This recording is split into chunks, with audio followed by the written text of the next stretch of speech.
Welcome to the official YouTube channel for the Colin Cowherd Podcast. Go on, hit the subscribe button. There you go, right down there. If you want to be among the first to hear my weekly takes, NFL, college football, more, right there.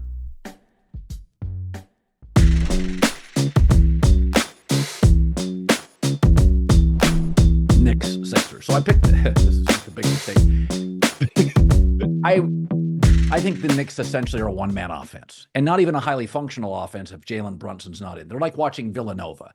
The margins are tight. They're not explosive offensively, but they play good defense. They give you great effort. So my take on the Knicks coming into the playoffs was, because of Thibodeau, their effort in the regular season is so strong, 75 of the 82 games.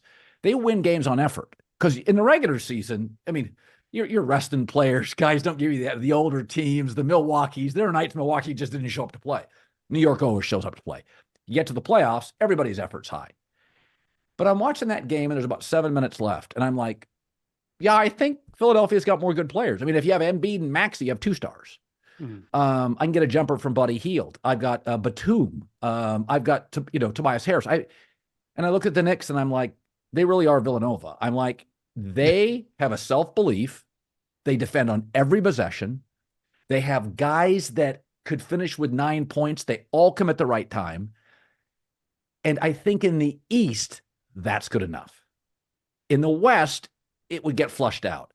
But I watch the Knicks, and I'm like, I just keep doubting them. I love Brunson, but I'm like, I mean, they got to have Julius Randle. They got to have 19 points. What am I supposed to make of the Knicks? I mean, that's supposed to be, now, some of it could just be, Knicks energy, the Garden. But I watched, and I'm like, I can keep banging on Philadelphia. Philadelphia's got good players. There's a lot of good players here. What is it? What's the Knicks' magic analytically? What does the data say their magic is?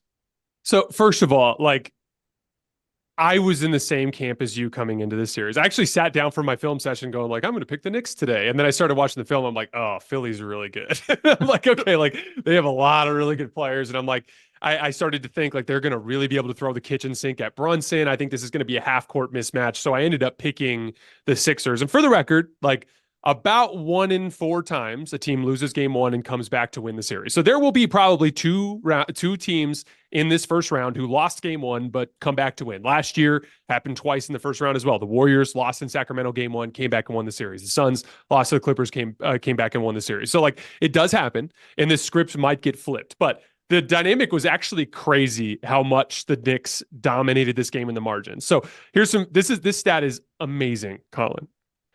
The half-court offensive rating, which means just half-court possessions, points per 100 possessions. Yep. The Sixers had a 99 offensive rating in the half-court against the Knicks in that game. The Knicks had a 77 offensive rating. So they dominated the half-court battle by 22 points per 100 possessions. That is a complete and total outclassing. But the Knicks won, and here's why. In second chance points and in fast break points, they won 53-19. Effort. 53-19. Yeah. They absolutely bludgeoned them on the offensive glass and bludgeoned them in transition. So the Sixers have a simple pathway here. Yeah. If you can keep up with the dirty work, you'll probably win. You have more skill in the half court. You saw Tyrese Maxey dicing him up in that third quarter. You saw Joel Embiid. They got good shots. They got really good shots. Now, the one thing I will say as a counter to that, there was one little thing that kind of stood out to me in that fourth quarter run. Mitchell Robinson might be able to guard Embiid. He did a pretty good job on him. And there's this thing that happens sometimes. It's so funny because I use this example on my show. Do you remember LeBron?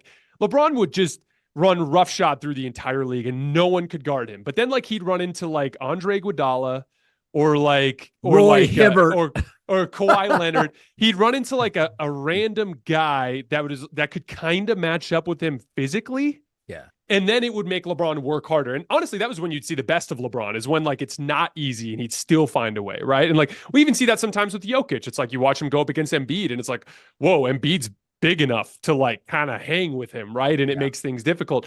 Mitchell Robinson has the unique ability to give Embiid a little bit of space, but also close the gap and contest. And so the one thing, if I'm a Knicks fan, the one thing where I'm okay, we got dominated in the half court, maybe the Sixers can turn this around. The one thing I'm clinging to is, what if Mitchell Robinson gives Embiid just a bad series? because then this could get ugly.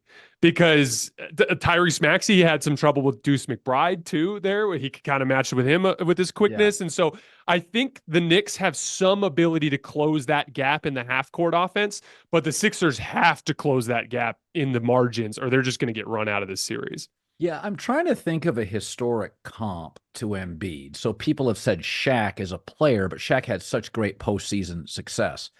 Almost universally in my life, the word you used earlier on Jokic was perfect, inevitable. A dominant big in this league usually wins. And we're talking about one of the 5 most talented bigs I've probably ever seen. I mean, he had a shot, Embiid had a shot against the Knicks.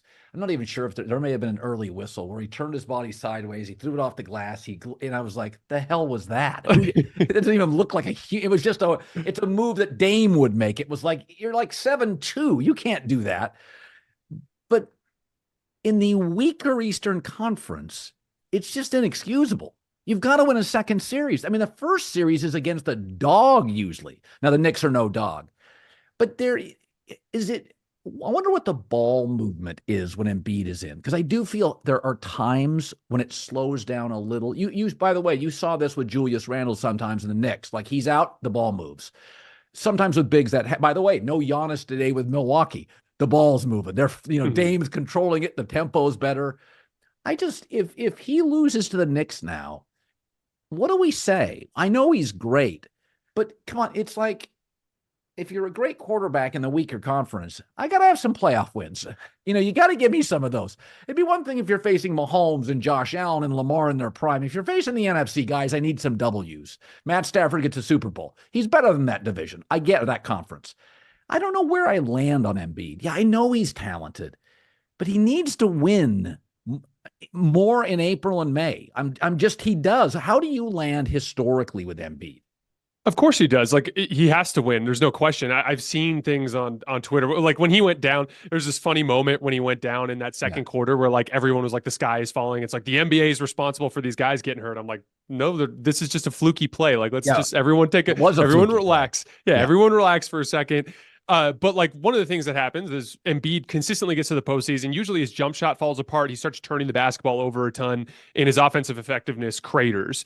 And every single year, Embiid fans will be like, he was hurt. And they're not wrong. Like, you go back last year, he was dealing with a bulky knee. What was it, 2 years ago when he had the broken face on the fluky play at the end of the Toronto series? I think OG Anunoby hit him with an elbow in the face and he really struggled. And this year he has the same excuse, right? Like, he came back from a meniscus injury and clearly it's bothering him. I mean, he left the game in the second quarter last night. So, like, obviously he's having issues, right?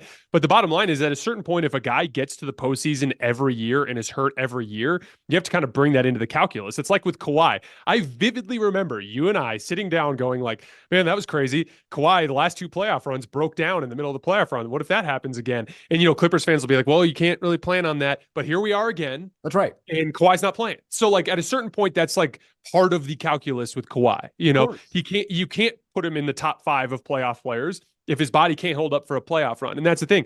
I 100% agree that Embiid has this otherworldly potential. And there's a version of his story where at some point in the next couple of years, he gets to the postseason healthy, runs roughshod over everybody, and gets crowned the best player in the world and gets a trophy. But what have we seen in the last few years to show that he can actually survive 4 playoff rounds, let alone, kind of thrive in that environment? And so at the end of the day, like, I feel bad for him, because I think a lot of it is just kind of, he's a giant human and there's a certain kind of risk factor that comes along with that. And I don't want to blame him necessarily, but regardless of what the external circumstances are, the on-court product hasn't been enough. Now, one thing I'll say, I was really impressed in how he played last night while he was on the floor against a really tough, physical New York Knicks team. But again, like we talked about with Iguodala and Kawhi, if Mitchell Robinson presents a challenge for him, he has to find a way to solve that puzzle. Why? Because the other great players found a way to solve that puzzle when they ran into it in the postseason. So, it's interesting. Through the years, there's been a sense. I got into this email discussion with Mark Cuban once that very few players really, I think we have this sense that in the NBA, lots of players move the ratings. Hell, the NBA put Giannis, when he was the best player in the league 4 years ago, on noon NBA TV playoff games. Like, the league was telling you it's not moving the needle. A lot of centers don't move the needle. Shaq did, because some of that was just personality in the Lakers brand and Kobe. But most centers don't move the needle. They don't play a dynamic, quick, twitchy game that's fun. Derrick Rose, to me, in Chicago. Oh, okay. The Bulls. There's certain players. Ant's great, but it's Minnesota. But I was watching the Knicks game, and I thought to myself, we always talk about market size doesn't matter in the NBA because players can get rich everywhere. I don't deny that. But games in the Garden are different. They are just different. They just look different. And I'm watching that game, and I'm seeing the celebrities, and I'm like, I stayed on that game, and I was like, it had juice. I'm sitting there thinking, this is great television. It's like watching a football game, Michigan, big house. Jason, it feels bigger than an Arizona Wildcat game. It just feels bigger. And I'm watching the Knicks, and I'm like, boy, the league could really use Celtics Knicks. And I don't think Jalen Brunson's, I think they need another star. But, there's been this sort of malaise in the regular season and people talking about ratings, and the NBA is fine. It's content. It's going to do fine. It's more international. It's still great. The players have never been better. But I'm watching the Knicks, and I'm like, they're incredibly likable because they play their ass off. They get everything out of every player. Brunson's a great story. It's New York. It's the Garden. And the fans are so starved, they might as well have had a ticker tape parade after they won. The fans were going crazy out in the street. And I really did. I was watching it, Jason, and I thought, I've been in TV for 20-some years, and I'm like, this is great television. This is completely magnetic television. And I'm sorry if that game's in Charlotte, it doesn't feel like that. I mean, when I watched it, I felt, oh my God, this feels like a conference finals. This is what New York and the Garden are doing to this sport. That's what I felt. It was the best game yesterday. Yes. And the way that the roof blew off of that place after those late Josh Hart threes. Oh my God. Which felt like 10-pointers when they went in. But that's extended my entire life. I remember even just as a kid being an NBA fan. Like, it was when Kobe went to Madison Square Garden, it was you dropped everything and you watched. When LeBron went to Madison Square Garden, you dropped everything and you watched. And so to watch them play meaningful basketball, and I don't even think the Knicks fans are aware yet that this is just the beginning. Like, I think this is the beginning of a long era of really good Knicks basketball. Yeah. We've talked about it before. I think they're really well positioned for a move this offseason. I 100% agree. There was that game. It was easily the most magnetic and entertaining game of the night yesterday.